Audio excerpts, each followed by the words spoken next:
Well, it certainly was not the result that Jags fans and the community was hoping for. But when you reflect back now, the morning after the 27-24 loss at Everbank Stadium, you can probably feel pretty proud overall at the team's performance. I mean, turning around from 4 wins to 13 wins, winning the AFC South, the improvement of play on the field, the development of some of the young players, the emergence of some new names. And then you look at what the possibilities may hold for next year. There were fans who were leaving Everbank Stadium talking about, don't forget, Travis Hunter is back and how big of a weapon he could potentially be. Another draft by James Gladstone and Tony Baselli, and then, of course, Liam Cohen with more experience under his belt.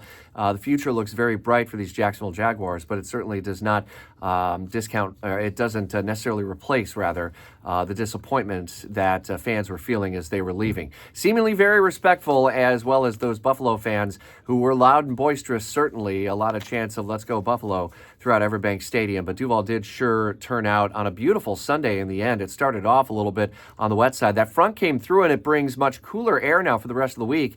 Chief Meteorologist Mike Burrish with your updated 5-day first alert forecast throughout Jacksonville's morning news, and when we may feel the coldest air of the winter season so far. The payroll payout contest is back. It's a nationwide contest where you have an opportunity to win $1,000 just by listening to WOKV. Each weekday morning at 8 a.m., 10 a.m., noon, and 2 o'clock on the Eric Erickson Show, and then at 5 o'clock on the way home with Sean Hannity.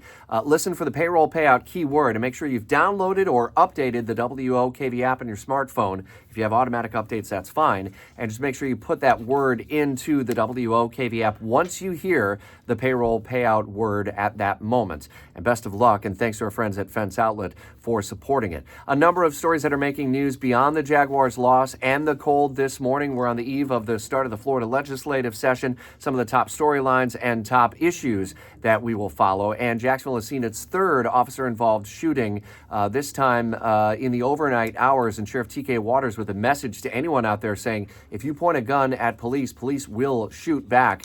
And that was the circumstance last evening as officers who were working drug enforcement evidently had a gun pulled on them and opened fire. The suspect now in custody, and as we learn new information about his condition, we'll be sure to update you throughout Jacksonville's morning news and always in the WOKV app.